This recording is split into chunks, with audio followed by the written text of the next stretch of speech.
That was in 2005, and in 2006, if you really believe that the people part of the business and the development of people is really the foundation for driving the organization's confidence, success, and closing the gap, then what we really started focusing on was something that had really never happened. It was unbelievable in 2006 to think that this hadn't happened in U.S. Investigation Services, a business with 7,000 people in it. But up until 2006, we had no performance appraisal. 7,000 people never had performance appraisal. And then when we started having them, they didn't have honest performance appraisals. And I'll get back to performance appraisal in a minute and how I think that process should work. There was no meritocracy in our salary plan. If there was a 3.5% salary plan, it went like peanut butter. Why do you think the good people left the business? They could never realize anything from working hard. So there's got to be meritocracy. I contend, and I am a GE convert about this, that whatever you're going to do from a salary standpoint, if it's 4%, you got to have some people in the organization getting 7, and you got some people getting 9. The differentiated performance.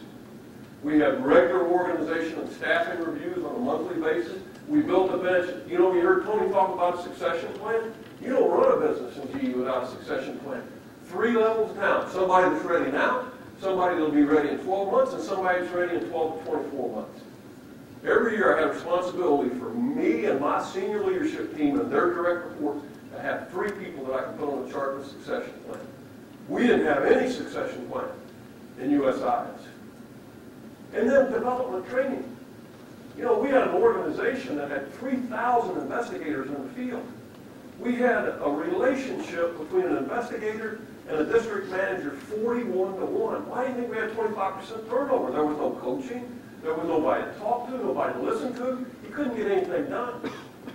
One of the longest and most repetitive calls I had with John and the team was 3 or 4 months into the job to tell them that I wanted to take my top 200 investigators and make them team leaders.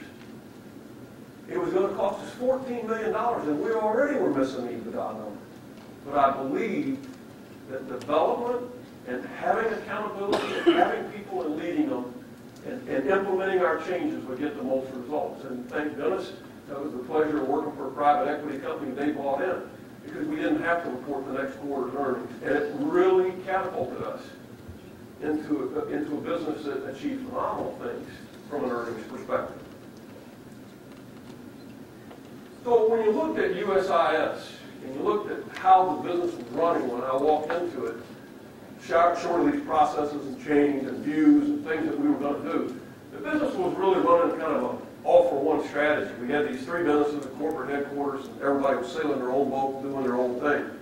In the first year, what we moved it to was thinking about growth, and thinking about how to consolidate our costs, and thinking about how to improve our performance and get ourselves back to where the business was when Ross Carson bought it. They bought it at $109 million EBITDA. When I took it over, it was at $90. In the first year, we got it back to $109. But we did it because we just kind of focused on, we're one for all, we're in a game, we've got to make the business survive, we've got to get costs out, but we still acted in silos. The real place to get the business was to think about driving total business value and really being seamless to our customer.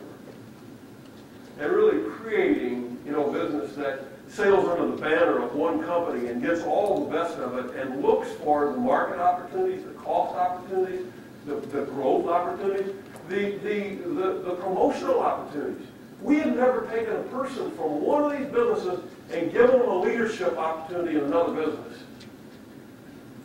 We just thought too siloed, and there's so many things that your business can do when you get the business thinking under one banner and really leading it to believe and act that way. But you got to have leaders that will drive that.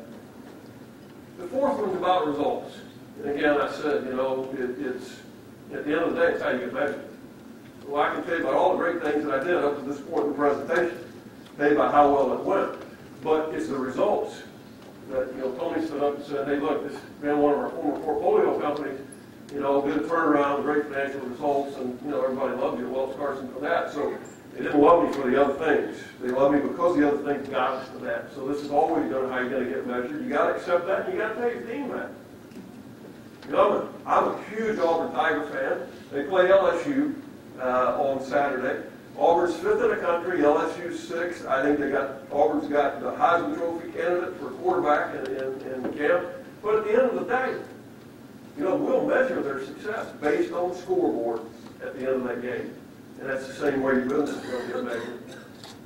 Now, so I talked to you about 2005, getting us all in that same boat, getting us to think about cost and development and employment and growth opportunities as one company.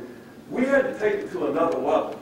If we were really going to get the business to where we could optimize the EBITDA performance and the value of the company.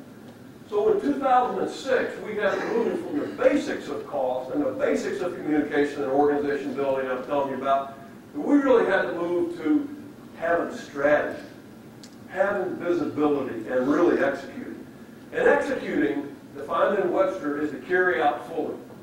So it's not something easy. I think that there's a lot of low-hanging fruit in a lot of businesses.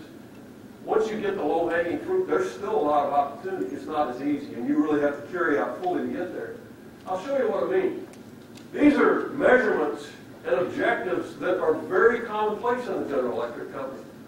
In USIS, it was like dropping a bomb.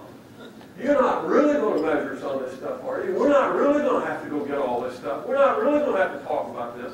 What's the value of that, as long as we're making a number? You got to know about your retention of customers. Who stays, who goes, why. You got to have somebody finding that stuff out. You got to know when's your cash coming in, where's your stuff that you haven't received, and quite frankly, I hold the sales team responsible for aged receivables. Don't pay those guys on the front end and not get the money on the back end.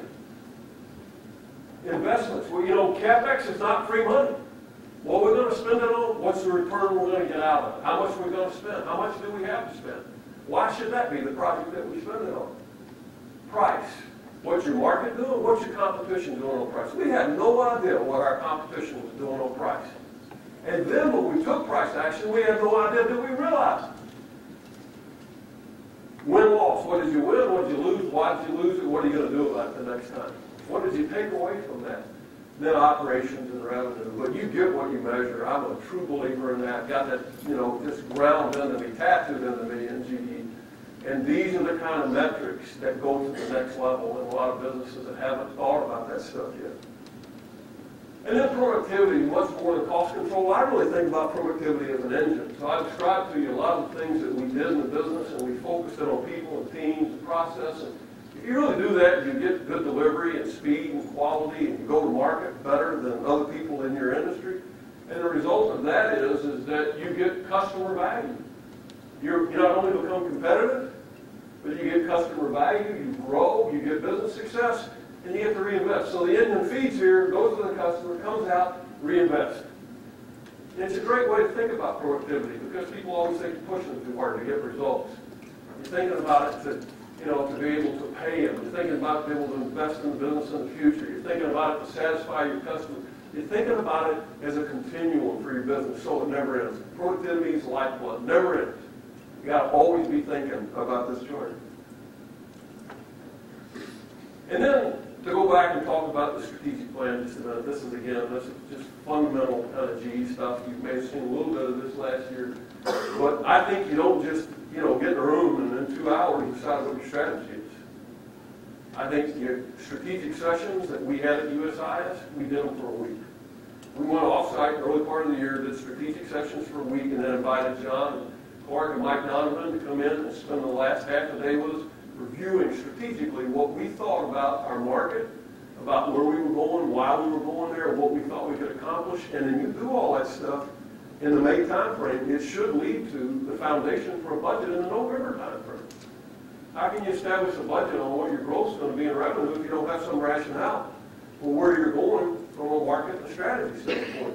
So understanding the market environment, then what you do is you build that roadmap to the future.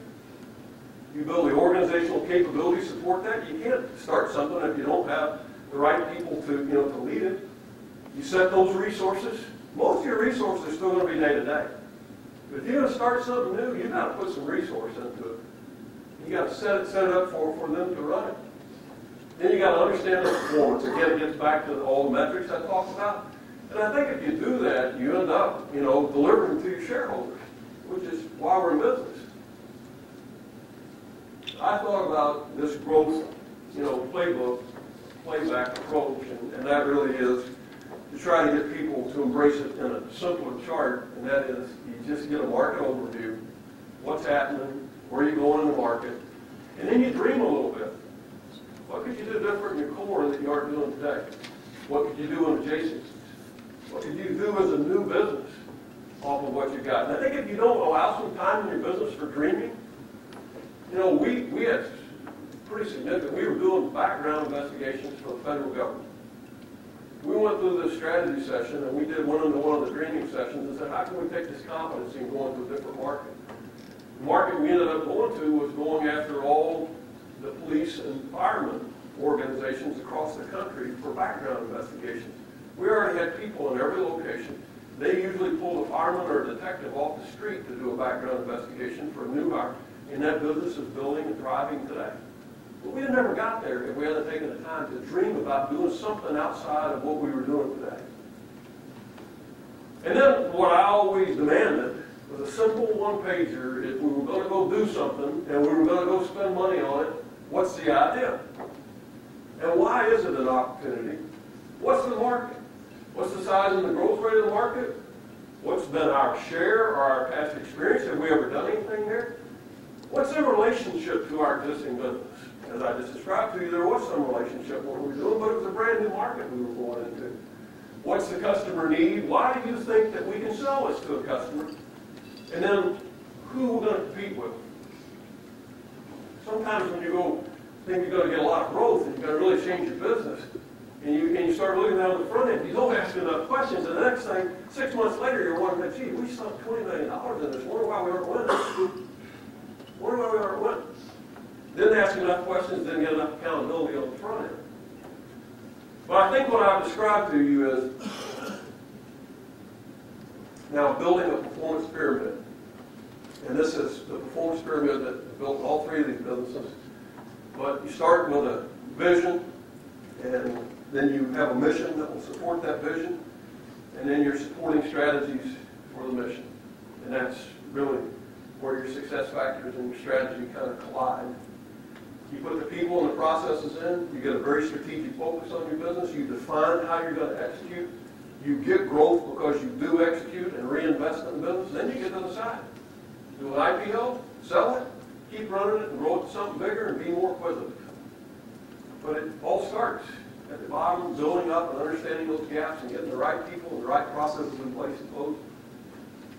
That's the results that came out of this whole thing, Black Business, U.S. Investigation Service.